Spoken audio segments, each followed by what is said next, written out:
তিন ভাইয়ের কবরের বিস্ময়কর সত্য ঘটনা। একদিন এক ব্যক্তি একটি উঁচু পাহাড়ি এলাকায় একটি কবরস্থানের পাশ দিয়ে যাচ্ছিলেন। বেশ কিছুক্ষণ যাওয়ার পর হঠাৎ তার চোখে পড়ল তিনটি কবর এবং তিনি লক্ষ্য করলেন যে প্রত্যেকটি কবরে যেন কিছু একটা লেখা আছে। তাই তিনি গভীর আগ্রহের সঙ্গে কবরগুলির কাছে গেলেন লেখাগুলি পড়ার জন্য। সেখানে গিয়ে তিনি যা দেখলেন এতে করে তিনি বিস্মিত হয়ে গিয়েছিলেন। কবরের এই লেখাগুলো পড়ে সেগুলোর সঠিক অর্থ খুঁজে বের করার জন্য তিনি ওই এলাকার একজন বৃদ্ধ জ্ঞানী আলেমের কাছে গেলেন এবং তিনি তাকে জিজ্ঞাসা করলেন, আপনি কি এদের অর্থাৎ এই কবরগুলির কাহিনী জানেন? তখন সে বৃদ্ধ ব্যক্তিটি বললেন, হ্যাঁ, আমি এই তিন ব্যক্তির কাহিনী জানি, তবে তুমি যদি জানতে চাও তাহলে আমি তা বলতে পারি। তখন সেই ব্যক্তিটি বলল, আমি ওদের কাহিনী জানতে রাজি আছি। তার সেই কথা শুনে বৃদ্ধ ব্যক্তিটি বলল, চলো আমি আজ তোমাকে এই তিন ব্যক্তির কাহিনী শোনাবো। এই তিনটি কবর হলো তিন ভাইয়ের। তাদের মধ্যে এক ভাই যে বাদশার সকল কাজের দেখাশোনা করত, দ্বিতীয় ভাই একজন বড় ব্যবসায়ী ছিলেন এবং প্রচুর টাকার মালিক ছিলেন, আর তৃতীয় ভাই অনেক ইমানদার বান্দা ছিলেন। তিনি তার সারাটা জীবন আল্লাহর পথে ইবাদত করে কাটিয়েছেন। হঠাৎ একদিন দুই ভাইয়ের কাছে তাদের ইমানদার ভাইয়ের অসুস্থতার খবর এসে পৌঁছালো। ফলে তার দুই ভাই তাদের ইমানদার ভাইয়ের কাছে তাড়াতাড়ি চলে গেলেন। সেখানে গিয়ে তারা দেখলেন তাদের ভাই শেষ নিঃশ্বাস গুনছে। তারা তাদের ভাইকে জিজ্ঞাসা করলেন, তোমার কি কোনো শেষ ইচ্ছে আছে, বা তুমি তোমার সম্পত্তিগুলোকে তোমার ছেলে মেয়েদের মধ্যে কিভাবে ভাগ করতে চাও? আমাদেরকে বলো, আমরা তাই করব। তখন মৃত্যুশয্যায় তার ভাই বললেন, তাদের দেওয়ার মতো আমার কাছে কিছুই নেই, তাহলে তুমি আমাদের সম্পত্তির কিছু অংশ নাও, আর সেই অংশ দিয়ে তোমার ছেলে মেয়েদের ইচ্ছে পূরণ করে যাও, বা তোমার মনের শান্তি পূরণ করে যাও। তখন ওই ইমানদার ব্যক্তিটি বললেন, না, আমার কোনো কিছুর দরকার নেই। তাই তখন তিনি তার ব্যবসায়ী ভাইকে বললেন, ভাই, তুমি আমার একটি কাজ করবে। আমি যখন মৃত্যুবরণ করব আর আমাকে গোসল করানোর পর যখন কবর দেয়া হবে, তখন আমার কবরের উপর লিখে দেবে যে পার্থিব বা দৈনন্দিন জীবনের সফলতা গ্রহণ কি কোনো কাজে আসতে পারে? পৃথিবীর সফলতা আখিরাতের কোনো কাজে আসবে না, আর আল্লাহ তাআলা পৃথিবীর সকল কাজের হিসাব নেবেন। যদি ভালো কাজ করে থাকেন তাহলে ভালো ফল পাবেন, আর যদি খারাপ কাজ করে থাকেন তাহলে খারাপ ফল পাবেন। আর এই কথাগুলি লিখে দেওয়ার পর পরপর 3 দিন আমার কবরের কাছে যাবে।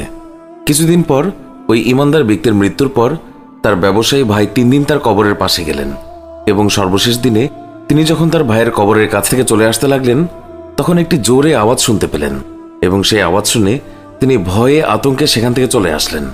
ঘরে পৌঁছানোর পর তিনি যখন রাতে ঘুমিয়েছিলেন, তখন তিনি স্বপ্নে দেখলেন যে তার ভাই তাকে বলছে, আমি মানুষকে দান করতাম না, তার কারণেই আমি কবরে সাজা পাচ্ছি। স্বপ্ন দেখার পর ওই ব্যক্তি নিজের ধন সম্পদ সব বিলিয়ে দিয়ে, সব আরাম আয়েশ ত্যাগ করে দিয়ে আল্লাহর পথে ইবাদত করার জন্য মুসাফিরদের সাথে চলে গেলেন। তিনি এক জায়গা থেকে আরেক জায়গায় সফর করে বেড়াতেন।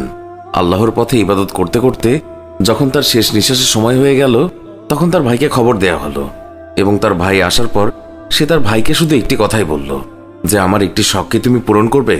যখন আমি মৃত্যুবরণ করব এবং আমাকে গোসল করিয়ে কবর দেয়া হবে, তখন আমার কবরের উপরে এই কথাটি লিখে দেবে। আসল মানুষ তো সে, যার চিন্তা হবে যে যে কোনো সময় তার চলে যেতে হবে, যে কোনো সময় তার মৃত্যু হয়ে যেতে পারে, যে কোনো সময় তার ক্ষণিকের বাসস্থান এই পৃথিবী ছেড়ে তার আখিরাতের যাত্রার কবরে শায়িত হতে হবে। আর আমার মৃত্যুর 3 দিন পর্যন্ত তুমি আমার কবরের সাক্ষাৎ করতে যাবে। ভাইয়ের মৃত্যুর পর তার কথা মতো তার ভাই 3 দিন তার কবরে গেল, এবং শেষ দিনে তার কবরে একটি শব্দ শুনতে পেল, এবং সেই শব্দ শোনার পর তিনি ভয়ে সেখান থেকে চলে আসলেন। বাড়ি আসার পর তিনি যখন ঘুমালেন, তখন তাকে স্বপ্নে দেখানো হলো যে তার ভাই তাকে বলছে, এই পৃথিবীর মায়া বেশি দিন করো না। ভাইয়ের এই কথা শুনে সে স্বপ্ন থেকে জেগে উঠল, এবং সে তার সন্তানদের সকল ধন সম্পত্তি বন্টন করে চলে গেল সাধারণ জীবন যাপনের জন্য। এইভাবে কিছুদিন কেটে যাওয়ার পর যখন তার জীবন প্রদীপ নিভে যাওয়ার সময় এলো, তখন সে সেখানে তার ছেলে মেয়েদেরকে ডাকলো, এবং সে তার ছেলেকে বলল, আমি আমার দায়িত্ব পালন করেছি, বর্তমানে আমার কাছে আর কিছুই নেই যা তোমাদের দিতে পারবো। বাবা হিসেবে আমার শেষ ইচ্ছে তুমি আমার কবরে লিখে দেবে। ভয় হয় না কেন সেই সব মানুষদের, সেই সব মানুষ যারা বুঝতে চায় না কিছুদিন পর তাদের যৌবন বৃদ্ধে পরিণত হবে, শরীরের সকল চামড়া কুঁচকে যাবে।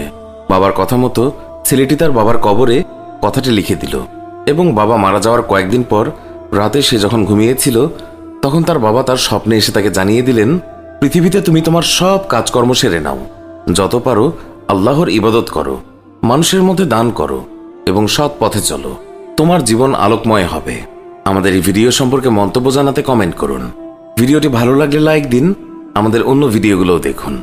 ভালো লাগলে এক্ষুনি সাবস্ক্রাইব করে পাশে থাকা বেল আইকনটিও প্রেস করুন। এতে করে আমাদের সব ভিডিও নোটিফিকেশন আপনার কাছে পৌঁছাবে। এখনকার মতো বিদায় নিচ্ছি, দেখা হবে নতুন কোনো ভিডিওতে। ভালো থাকবেন। ধন্যবাদ সবাইকে।